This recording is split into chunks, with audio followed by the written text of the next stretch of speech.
इंतखाबात में ballot paper पर बल्ले का निशान होगा या नहीं होगा, इसका फैसला आज भी नहीं हो सका है। सुप्रीम कोर्ट कल दोबारा अहम मामले पर सुनवाई करेगी। आज जब केस की समाअत हुई तो हैरान कुन तौर पर पीटीआई के वकील हामिद खान ने तैयारी के लिए पीर तक की मोहलत तलब की, जिस पर इलेक्शन कमीशन के वकील ने कहा कि कल उम्मीदवारों को इंतखाबी निशान अलॉट होने हैं।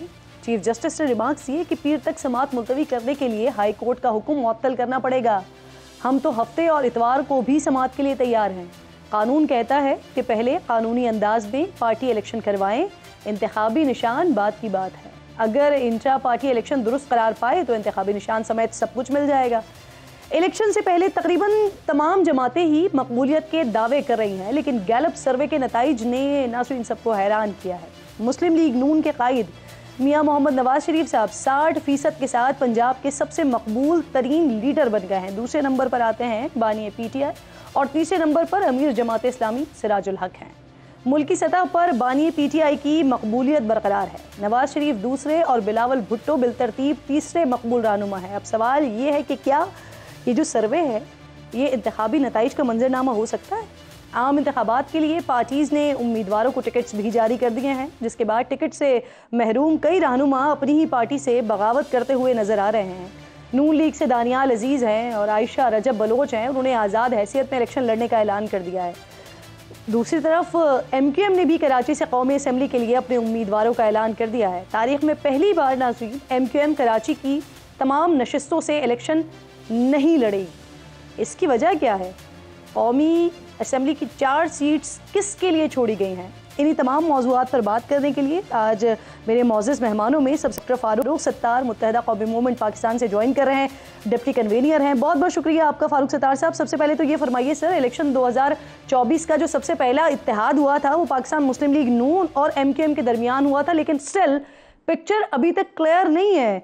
आज शहबाज शरीफ साहब ने NA 242 से अपने कागजात नामजदगी वापस ले लिए हैं। क्या वजह है इसकी, क्यों लिए हैं वापस? मैं समझता हूँ कि आप लोग मेरे ख्याल में मीडिया के मेरे जितने भी होस्ट हैं, एंकर्स हैं, तजिया निगार हैं, वो हमारी जो मफाहिमत थी वो एक वसीतर मकसद के लिए ना और एक कौमी मफाहिमत के क़याम के लिए हमारा उसी तरह का मिलना जुलना, उसी तरह हमारे जो ताल्लुकात हैं उसी तरह रहेंगे। ये सीट एडजस्टमेंट एक बहुत ही फरोई चीज़ थी ना, जो इसका लाजमी, ठीक है, ज़िम्नन हम इस पर बात कर रहे थे, उनके यहाँ से इस ख्वाहिश का इज़हार था कि हम NA 242 भी जो है वो उनके लिए खाली रखें और उनको सपोर्ट करें, लेकिन ये तय था हमारे दरमियान कि ऐसा नहीं हो सका और हमने इतना काम वहाँ किया है और अपने रिवायती वोट बैंक के अलावा हमने तमाम जो इकाइयाँ हैं उनको भी अपने साथ जोड़ लिया था और उनके दीगर इकाइयों के जो नुमाइंदे उनको सूबाई में अपने साथ लेकर हम चल रहे थे। तो फिर हमारे लिए वहाँ तंजीमी तौर पर हमें बहुत ज़्यादा नुकसान पहुँचता। हमने ये स्टैंड रखा और अल्लाह के फजल करम से हम PMLN को समझाने में कामयाब हुए, उन्होंने भी विड्रॉ कर लिया। इसका मतलब है कि वो हमारे साथ हैं और हमारे हक में है। बात सारी है कि देखें, ये तो था एक इस्लाहाती एजेंडा, एक कौमी एजेंडा जिस पर इत्तफाक, एक जो इत्तफाक कौमी इत्तफाक राय कायम करना, उसके लिए पहली चीज़ तो होगी ना कि आईनी जो तरमीमी बिल है हमारा, जिसमें मुकम्मल मकामी खुद मुख्तारी की बात है कि अब मजबूत ज़िले ही मजबूत पाकिस्तान की ज़मानत है ना, मजबूत सूबे मजबूत पाकिस्तान की ज़मानत साबित है ना मजबूत मरकज़। तो मेरे ख्याल में हम तो पहले दिन से बात कर रहे थे, लेकिन मेरे मीडिया के दोस्त, मेरी बहनें, मेरे भाई अपनी तरफ से ये समझ रहे थे कि ये सीट एडजस्टमेंट का ही कोई अलायंस है, तो ऐसा है नहीं, ऐसा था नहीं। फारूक सत्तार साहब, आप ये कह रहे हैं कि आपने पाकिस्तान मुस्लिम लीग नून को 242 के हवाले से समझाया और वो ये बात समझ गया, इसलिए उन्होंने विड्रॉ कर दिया। अच्छा सर, आगे बढ़ते हैं। एमक्यूएम ने कराची में कौमी असम्बली के तमाम नशिस्तों के जो उम्मीदवार हैं उनका ऐलान कर दिया है। 18 नशिस्तों पर मैदान में उतारे हैं आपने अपने उम्मीदवार और 4 नशिस्तें आप लोगों ने छोड़ दी हैं। ये किसके लिए छोड़ी हैं, ज़रा ये भी फरमा दीजिएगा। और साथ साथ क्या इसी तरह से कुछ नशिस्तें क्या सूबाई असम्बली के लिए भी छोड़ी गई हैं, क्यों छोड़ी गई हैं? देखिए, इन चारों में से भी मेरे ख्याल में 2 नशिस्तों पर तो हमने कागजात नामजदगी दाखिल की थी, लेकिन हमने उसका ऐलान इसलिए नहीं किया कि ये नशिस्तें हमने JUI हो या GDA हो और या PMLN, ये आपस में तीनों अगर इत्तेफाक करें और इसमें से कहीं पर भी अगर अपने नुमाइंदों के लिए ये मुश्तरका तौर पर कोशिश करते हैं तो हम उनके साथ हैं, ये हमारे दरमियान तय है। हमने इसी तरह मेरे ख्यालों की 10 नशिस्तें हमने सूबाई में भी छोड़ी हैं, जो कि इसी तरह हम सपोर्ट करेंगे हमारी जो हम ख्याल और हलीफ जमात है उनको। अच्छा, 4 कौमी असेंबली में, 10 सूबाई असेंबली में। अब ये फरमाइए, हैदराबाद में और मीरपुर खास में वहाँ तो MKM खासी मजबूत रही है, आप जीतते भी रहे हैं वहाँ से, तो वहाँ पर भी मैं सुन रही थी सीट एडजस्टमेंट की बातें हो रही थी, क्या बना वहाँ पर? नहीं, हैदराबाद में तो कोई एडजस्टमेंट नहीं है। हाँ, मीरपुर खास में हमने पहली ऑफर की थी कि हम कौमी असेंबली की नशिस्त जीतना हमारे लिए थोड़ा सा माहौल थोड़ा मुश्किल होगा, तो अगर PMLN या GD आपस में कोई इत्तेफाक राय करे और वहाँ उनका कोई उम्मीदवार हो कौमी में, तो सूबाई में वो हमें सपोर्ट करे, कौमी में हम उनको सपोर्ट करेंगे। तो वहाँ मीरपुर खास, नवाबशाह, सक्कर तीनों में कौमी असेंबली में हम सपोर्ट करने के लिए तैयार हैं अपने हलीफ जमातों और हम फारूक सत्तार साहब, जो टिकट्स दिए गए हैं सर, जो टिकट्स दिए गए हैं आप लोग की तरफ से, उस पर उंगलियां उठ रही हैं और तासुर इस तरह का आ रहा है कि जो PSP से रहनुमा वापस आए हैं, लौटे हैं, उनको तरजीह दी जा रही है, उस पर कैसे रिस्पॉन्स करेंगे?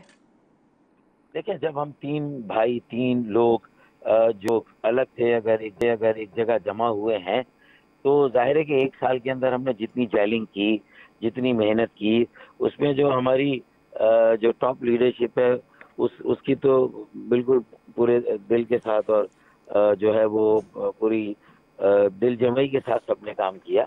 लेकिन जाहिर है कि जब ये टिकट की डिस्ट्रीब्यूशन का मामला आएगा और बादी नज़र में कोई ऐसा तासुर लोगों को नजर आएगा, तो मेरे ख्याल में कुछ लोग होंगे जिनकी ज़ाहिर दिल चिकनी भी होगी, तो वो इस तरह की बातें तो करेंगे।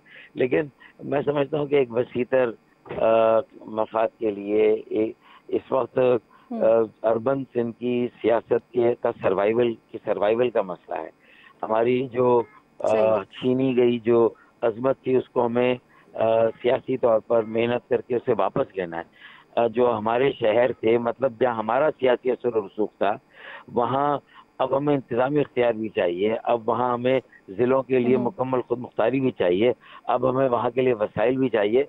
तो जो यकजहती और इत्तेहाद हमारा आपस में कायम हुआ है, उसको हर हाल में हमें कायम रखना। फारूक सत्तार साहब, बड़ा क्रूशल टाइम है ये, और इस वक्त जो पार्टी के बड़े माजी में बड़े ओहदों पर रहे हैं, बड़े नाम है, पार्टी की गिरफ्त, पार्टी पर उनकी गिरफ्त रही है, वो कहीं नजर नहीं आ रहे हैं। जैसे आमिर खान साहब हो गए, वसीम अख्तर साहब हो गए, और ये सिर्फ 2 नाम नहीं है बल्कि और भी कई सारे नाम हैं। कहाँ गायब हैं सारे? देखिए, होता है ना आपस में कि भाई अगर फला जो है वो कोई रहनुमा या बड़ी पोजीशन पे, मुझे उसके साथ काम करना अच्छा नहीं लगता, मैं नहीं करूंगा या नहीं कर सकता, तो राब्ता कमेटी से तो अलग नहीं किया गया ना आमिर खान भाई को भी और वसीम अख्तर भाई को भी। तो अब अगर वो खुद से एब्सटेन कर रहे, नहीं आ रहे, दिलचस्पी नहीं ले रहे हैं, या ये समझते हुए आएंगे, तो शायद उस तरह से उनकी पजीराई इस वक्त जो सूरत है, देखिए ये उनका अपना ख्याल, में तो गैस कर सकता हूँ ना, लेकिन अब ये इसमें कोई हमारी तरफ से कोई वो नहीं है कोई कि वो ना आए या उनको कहा गया हो कि वो, तो ऐसी बात नहीं, ये सबकी अपनी अपनी चॉइस है ना, देखे ना वो अपने उससे करेंगे। अच्छा फारूक सत्तार साहब, एक तो आपके ये वाले रहनुमा हो गए, कुछ आपके ऐसे रहनुमा, ऐसे साथी जो इस वक्त पाकिस्तान पीपल्स पार्टी में शामिल हो रहे हैं, अनीस एडवोकेट हैं, रजा हारून हैं, मुजम्मिल कुरैशी हैं, इन समेत 10 अहम रहनुमा हैं जो पाकिस्तान पीपल्स पार्टी का हिस्सा हो गए हैं। ख्वाजा सुहेल मंसूर तो आपके बड़े करीबी थे, मुश्किल वक्तों में साथी थे आपके, कैसे चले गए, क्यों चले गए पाकिस्तान पीपल्स पार्टी में? अगर उनकी कोई MKM के किसी भी रुकन के हाथों उनको लगा है कि उनकी इज्जत नफ्स मुजरू हुई है, तो उन सारी चीज़ों को हम बैठ के, ऐसा अगर है तो हल कर सकते थे, बैठ के बात कर सकते थे कि भाई मुझे ये शिकायत है।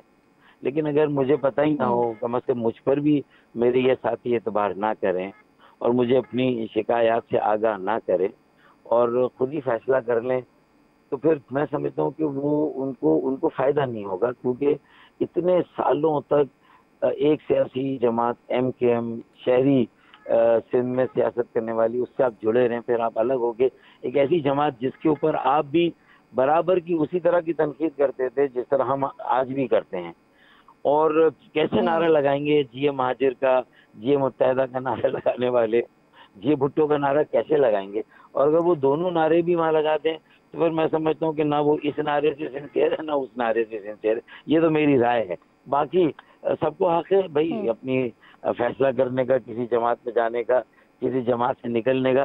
मेरे ख्याल में निकाला इनमें से किसी को भी नहीं गया जो गए। ठीक। अच्छा फारूक सत्तार साहब, डॉन अखबार की रिपोर्ट के मुताबिक 6 जनवरी को जो एमकेएम वर्कर्स कन्वेंशन में खालिद मकबूल सिद्दीकी ने इलेक्शन के बॉयकॉट का इशारा दिया, अखबार की खबर है कि कई रहनुमाओं से बात करने की कोशिश की तो इस बात पर सभी हैरान थे। आप भी उस इजलास में मौजूद थे, जरा फरमाइएगा क्या ऐसी कोई बात हुई थी, और अगर हुई थी तो वजह क्या बनी थी इस बात की? पहली बात तो देखिए, मीडिया की कवरेज से उसको थोड़ा सा अलग रखा गया था ना उस इजलास को। उसमें मीडिया को दावत नहीं दी गई थी। अब उसके बावजूद भी मीडिया ने कहीं से स्टोरी ली है तो फिर तो उसमें कोई ना कोई बात अपनी तरफ से आई जाएगी। उसकी वेरासिटी जो है ना, उसकी सेहत की जो है ना, वो आपको वो तस्दीक नहीं मिलेगी कहीं से भी। उनकी बात में अगर कोई ऐसा रवैया था कि हमें महसूस हो रहा है कि लेवल प्लेइंग फील्ड नहीं है, और अभी भी नहीं है, जिसमें जिले इंतजामिया हो, पुलिस के अफसरान हो, और वो उसी 15 साल की लेगेसी की कहीं ना कहीं नुमाइंदगी और उन मफादात का तहफ़्फ़ुज़ करते हैं, और उनका टिल्ट कहीं ना कहीं जो 15 साल की हुक्मरानी पीपल्स पार्टी की बदतरीन करप्ट तरीन, उनके साथ आज भी अगर कहीं महसूस होता लगता है तो जाहिर है कि जोमे जो खिताबत के ज़ोर खिताबत में कभी कभी कोई ऐसी बात होती है कि फिर हमारे पास ऑप्शन मौजूद है। अगर ऐसा कह दिया तो ये थोड़ी कि उस ऑप्शन को इख्तियारी करना है। कई मरतबा क्लियर किया कि इस बार कुछ भी हो जाए हम बॉयकॉट नहीं करेंगे, लेकिन फिर भी वो खबर बना दी। और फारूक सत्तार साहब, आप लोगों ने सर अदम एतमाद में साथ दिया, पीडीएम में आप लोग साथ रहे, तो फिर इसके रिटर्न में आप लोगों को कुछ मिला क्यों नहीं? और अगर नहीं मिला तो क्या आपने वहां शिकायत की जहां की जानी चाहिए? देखिए, हमारा काम अगर कहीं हमने जरूर समझा कि साथ देना, हमने दिया।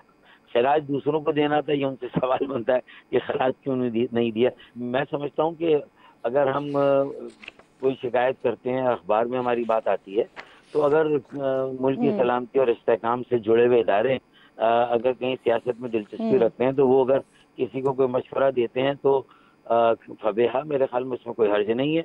और उन्होंने भी सारी बातें देखी सुनी, और मेरे ख्याल में उस वक्त भी शायद पीपल्स पार्टी को ये कहा तो गया होगा, कहा कि हमको मशवरा तो दिया गया होगा कि भाई आप जो है वो इनको साथ लेके चलें, आप अर्बन और रूरल से इनको अगर यकजा कर दें तो ये जो 15 सालों से K4 का 65 करोड़ गैलन इजाफी यौमिया पानी नहीं मिला कराची को, वो पैसे कहाँ गए? अरबों रुपए मिले, कुछ भी नहीं हुआ। सही, बहुत बहुत शुक्रिया, बहुत बहुत शुक्रिया फारूक सत्तार साहब। आपके कौमी असेंबली के 19 नशिस्तों से टिकट दिए गए हैं, बाकी 3 नशिस्तें छोड़ी गई हैं। जो आपके हामी हैं जमातें, उनके लिए वो नशिस्तें छोड़ी गई हैं। बहुत बहुत शुक्रिया प्रोग्राम में साथ मौजूद